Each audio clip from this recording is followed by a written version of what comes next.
بسم اللہ الرحمن الرحیم فمستمتعتم به منہن فآتوہن اجورہن فریضا ولا جناح علیکم فیما تراضیتم به من بعد الفریضا ان اللہ کان علیما حکیما۔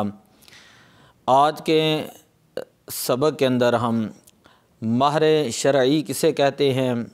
مہر کا لغوی معنی کیا ہے، مہر کی کتنی اقسام ہیں، ان کو ہم انتہائی اختصار کے ساتھ وہ پڑھیں گے۔ اللہ تعالیٰ نے قرآن پاک کے اندر ارشاد فرمایا جن عورتوں سے نکاح کرنا چاہوں تو ان کے مہر مقرر شدہ جو آپ نے مقرر کیے ہیں وہ ان کو ادا کر دوں، اور جب مہر مقرر کر دیا جائے تو آپس میں رضامندی کے ساتھ جو طے پا جائیں تو اس کے مطابق ہی فیصلہ کرو۔ سب سے پہلی بات تو یہ ہے کہ نکاح کے لیے شرعاً کسی بہت بڑی رقم کی ضرورت نہیں ہوتی، صرف یہ ضرورت ہے کہ انسان مہر کا اور نان و نفقہ یعنی اپنی عورت کے خرچے کا وہ مالک ہوں۔ حضور علیہ الصلاۃ والسلام نے ارشاد فرمایا من استطاع الباءۃ کہ جو شخص تم میں سے طاقت رکھتا ہو، نکاح کی طاقت رکھتا ہو، فلیتزوج اسے چاہیے کہ ضرور نکاح کریں، فإنہ اغض للبصر واحسن للفرج، اس لیے کہ یہ نکاح کرنا کسی شخص کی نگاہ کو وہ روکنے والا ہے کہ غیر عورت کے اوپر شہوات نفسانیہ کے ساتھ اگر وہ نگاہ ڈالتا ہے تو نکاح کرنا اس کی نگاہ کو محفوظ کرنے والا ہے، واحسن للفرج اور انسان کی شرمگاہ کی حفاظت کرنے والا ہے، ومن لم یستطع فعلیہ بالصوم اور جو شخص مہر بھی ادا کرنے کی طاقت نہیں رکھتا، نان و نفقہ کی بھی طاقت نہیں رکھتا، تو اسے چاہیے کہ روزے رکھیں، فإن لہ وجاء اس لیے کہ یہ روزے رکھنا یہ اس کی بظاہر شہوات نفسانیہ کو کچھ نہ کچھ وہ کم کر دے گا۔ بخاری شریف حدیث نمبر 1905۔ مہر کہتے کسے ہیں؟ مہر کا لغوی معنی یہ ہے کہ بِأَنَّهُ اسم للمال الذی، مہر اس مال کا نام ہوتا ہے یاجب فی عقد الزوجین علی الزوج جو مرد اور عورت کے نکاح کے وقت مرد کے اوپر لازم ہوتا ہے، فی مقابلۃ البضاعۃ حق مباشرت کے مقابلے میں، کہ یعنی انسان وہ مباشرت جو کرتا ہے اس کے بدلے میں انسان کے اوپر شریعت نے یہ مہر مقرر وہ کیا ہوتا ہے۔ بے شمار احادیث پاک کے اندر آتا ہے، حضور علیہ الصلاۃ والسلام نے ارشاد فرمایا کہ جو شخص نکاح کریں اور نیت یہ ہو کہ عورت کو مہر میں سے کچھ نہیں دے گا تو جس روز وہ مرے گا زانی ہو کر مرے گا۔ یہ ایسے ہی ہے کہ جیسے کوئی شخص کسی سے کوئی چیز خرید لے لیکن رقم ادا کرنے کی نیت نہ ہو تو وہ جس دن مرے گا تو خائن ہو کر مرے گا اور خائن ہی وہ اٹھایا جائے گا۔ اور مہر کے بارے میں حضور علیہ الصلاۃ والسلام نے فرمایا کہ ایسا مہر مقرر کرو جو آسانی کے ساتھ وہ ادا کیا جا سکے۔ مہر شرعی عام طور پر لوگ پوچھتے ہیں کیا ہے؟ حضور علیہ الصلاۃ والسلام کی ازواج مطہرات کا مہر 1200 اوقیہ تھا، یعنی 500 درہم تھا، جیسا کہ مسلم شریف کی روایت میں ہے۔ حضرت ام حبیبہ رضی اللہ تعالیٰ عنہ کا مہر 4000 درہم تھا جو نجاشی نے خود اپنی جانب سے ادا کیا تھا، ابو داؤد شریف کی روایت کے اندر ہے۔ فقہاء نے مہر کی کم از کم مقدار وہ 10 درہم مقرر کی ہے۔ 10 درہم کا مطلب یہ ہے کہ 30.618 گرام چاندی یا اس کے مساوی قیمت وہ مقرر فرمائی ہے۔ امام ابو عیسیٰ محمد بن عیسیٰ امام ترمذی جن کی وفات 297 ہجری میں ہوئی، آپ فرماتے ہیں کہ مہر کے بارے میں اہل علم کا اختلاف رہا ہے۔ بعض اہل علم فرماتے ہیں مہر وہی ہے جو فریقین کی باہمی رضامندی سے طے پا جائے، اور یہ قول امام سفیان ثوری، امام شافعی، امام احمد بن حنبل، امام اسحاق کا ہے۔ حضرت امام مالک بن انس رضی اللہ تعالیٰ فرماتے ہیں مہر 4 دینار سے کم نہیں ہوتا، اور بعض اہل کوفہ اس سے مراد احناف ہیں، کہتے ہیں 10 درہم سے کم مقدار میں مہر نہیں ہوتا، یعنی مہر کی کم سے کم مقدار 10 درہم چاندی ہے۔ ترمذی شریف کتاب النکاح صفحہ نمبر 191۔ علامہ نظام الدین لکھتے ہیں کہ اقل المہر 10 دراہم، فتاوی عالمگیری جلد نمبر 1 صفحہ نمبر 302، کہ مہر کی کم از کم مقدار جو ہے وہ 10 درہم ہے۔ تو پہلے ہی آپ کو بتا دی کہ کرنٹ مارکیٹ ویلیو کے اعتبار سے 30.618 گرام چاندی یا اس کی مروجہ جو ہے وہ جو قیمت ہوگی وہ ادا کی جائے گی۔ مہر کی کم از کم مقدار تو مقرر ہے،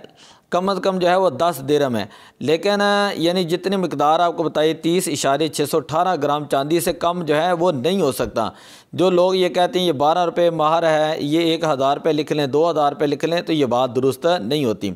زیادہ سے زیادہ مہر کی جو ہے وہ کوئی شریعت کے اندر قید مقرر نہیں۔ حضرت سیدنا عمر فاروق رضی اللہ تعالیٰ عنہ کے عہد خلافت میں جب خلیفہ وقت نے بڑی مقدار میں مہر مقرر کرنے کے روش کو ناپسند کیا اور اس کی کوئی حد مقرر کرنا چاہی، تو ایک صحابیہ نے کھڑے ہو کر اعتراض کیا کہ اللہ تعالیٰ نے تو کوئی ایسی حد مقرر نہیں کی، بلکہ اسے فریقین کے مرضی اور حالات پر چھوڑ دیا ہے۔ تو اور انہوں نے یہ قرآنی آیت کریمہ اپنے موقف کے طور پر پیش کی، وَإِنْ أَرَدْتُمُ اسْتِبْدَالَ زَوْجٍ مَّكَانَ زَوْجٍ وَآتَيْتُمْ إِحْدَاهُنَّ قِنطَارًا فَلَا تَأْخُذُوا مِنْهُ شَيْئًا۔ تو حضرت عمر فاروق رضی اللہ تعالیٰ ممبر کے اوپر ہی کھڑے ہو کر فرماتے ہیں کہ عمر نے خطا کی ہے اور ایک عورت نے حق بیانی کی ہے اور صحیح مسئلہ بیان کیا ہے۔ فرمایا میں نے تم کو جو زیادہ مہر مقرر کرنے سے منع کیا تھا، اب جو شخص جتنا چاہے جو ہے وہ مہر مقرر کر سکتا ہے۔ سنن کبریٰ للبیہقی جلد نمبر 7 صفحہ نمبر 233۔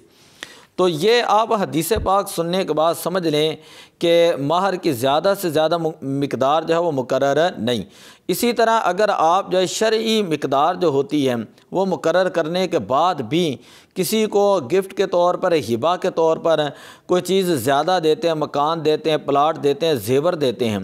تو وہ اس کی جو ہے وہ بالکل جو ہے وہ شریعت کے اندر اسے منع نہیں۔ اور بعض اوقات لوگ ایسے کرتے ہیں کہ مہر لکھوا لیتے ہیں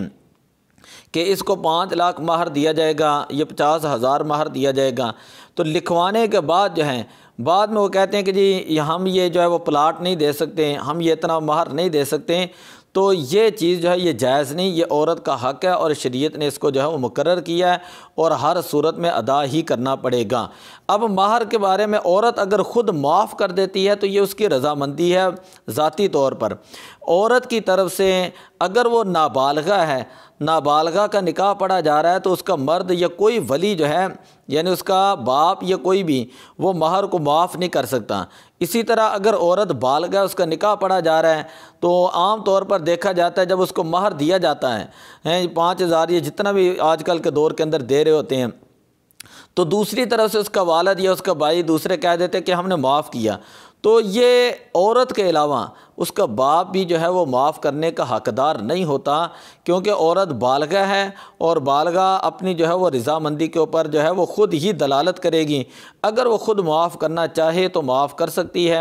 فقہا نے یہ لکھا ہے کہ اس کا والد اس مہر کو معاف نہیں کر سکتا، کیونکہ یہ جو ہے یہ ایک طرح کا ایسے ہے کہ جیسے علماء نے لکھا ہے کہ عورت جو ہے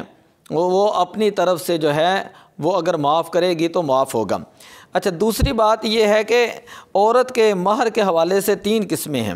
مہر جو ہے ایک مہر وہ ہوتا ہے جسے ہم کہتے ہیں معجل عین کے ساتھ۔ اس مہر کا مطلب یہ ہوتا ہے کہ فوراً مہر جو ہے وہ ادا کیا جائے گا۔ جب تک کوئی شخص یہ مہر ادا نہیں کرتا، مہر معجل، تو عورت اس کو اپنے آپ کے اوپر قابو سے منع کر سکتی ہے اور روک سکتی ہے اور وہ اس مہر کا مطالبہ کر سکتی ہے، اور یہ شریعت کے اندر جائز ہے۔ اس کے اندر کوئی لڑائی جھگڑا اور فساد کی نوبت نہیں آنی چاہیے۔ دوسری قسم جو ہے وہ لوگ بعض اوقات ہوتا ہے وہ مہر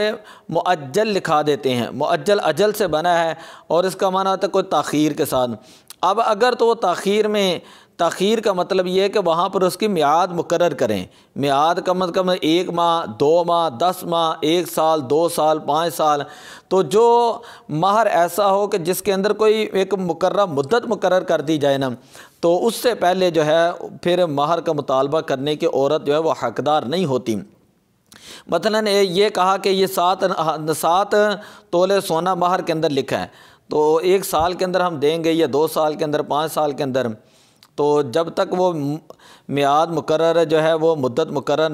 مکمل نہیں ہوتی، اس سے پہلے عورت جو ہے وہ مطالبہ بھی نہیں کر سکتی اور اپنے آپ کو عورت کے اوپر روک بھی نہیں سکتی۔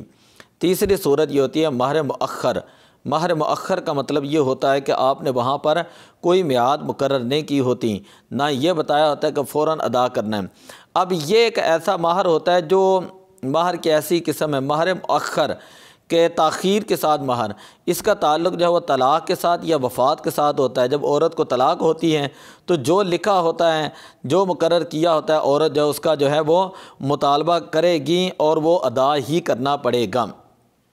تو مہر کے حوالے سے ہمارے ہاں عام طور پر لوگ جو ہیں وہ انتہائی جو ہے وہ غفلت کا مظاہرہ کرتے ہیں اور انتہائی جہالت کا مظاہرہ کرتے ہیں، نہ ان کو شرعی مسائل کا پتہ ہوتا ہے۔ وہ جس وقت جب نکاح پڑھا جا رہا ہوتا ہے اس وقت یہ کہہ دیتے ہیں کہ شرعی حق میں لکھ دیں، اور لکھنے والے جو قاری صاحب ہیں اگر 2000 سے بھی زیادہ لکھیں تو وہ کہہ دیتے ہیں نہیں نہیں یہ شرعی لکھیں۔ تو قاعدہ میں نے آپ کو بتا دیا کہ 30.618 گرام چاندی یہ اس کے برابر مالیت جو ہے، اس سے کم جو ہے وہ شرعی مہر مقرر نہیں کیا جا سکتا۔ اب مہر مقرر کرنے کے بعد جو ہے اس کی 3 قسمیں ہیں، یا معجل ہوگا یا مؤجل ہوگا یا تیسری صورت میں مؤخر ہوگا۔ اور اگر مہر مقرر کر دیا گیا تو جب تک عورت معاف نہیں کرتی تو وہ مہر معاف نہیں ہوتا۔ اگر وہ مہر چاہے وہ فوراً ادا کرتا ہے تو تب بھی کر سکتا ہے، قسطوں کی صورت میں ادا کرنا چاہتا ہے، مثلا اس نے 3 لاکھ لکھا ہے، 50,000 لکھا ہے، یہ جتنی بھی قیمت ہے، وہ کہہ دیتا ہے کہ ہم آپ کو جو ہے وہ جو ہے 10-10 ہزار روپے دے دیں گے، یہ تھوڑے تھوڑے پیسے کر کے دے دیں گے، تو یہ مرنے تک جو ہے یہ عورت کو دینے ہی ہوتے ہیں، یہ اس کا حق ہوتا ہے جب تک وہ عورت خود معاف نہ کریں۔ یہ چند ایک مسائل تھے، اس سے آگے جو ہے وہ مختلف عورتوں کے پھر مختلف مہر ہوتے ہیں، مہر مثل کسے کہتے ہیں، نصف مہر کسے کہتے ہیں، کس عورت کا کتنا مہر ہوتا ہے، یہ ہم اگلے سبق کے اندر جو ہم کریں گے۔ دعا اللہ جو ہم ان مسائل کو سمجھنے کی توفیق عطا فرمائے۔ الصلاۃ والسلام علیک یا رسول اللہ وعلی آلک واصحابک یا حبیب اللہ، الصلاۃ والسلام علیک یا خاتم النبیین وعلی آلک واصحابک یا شفیع المذنبین۔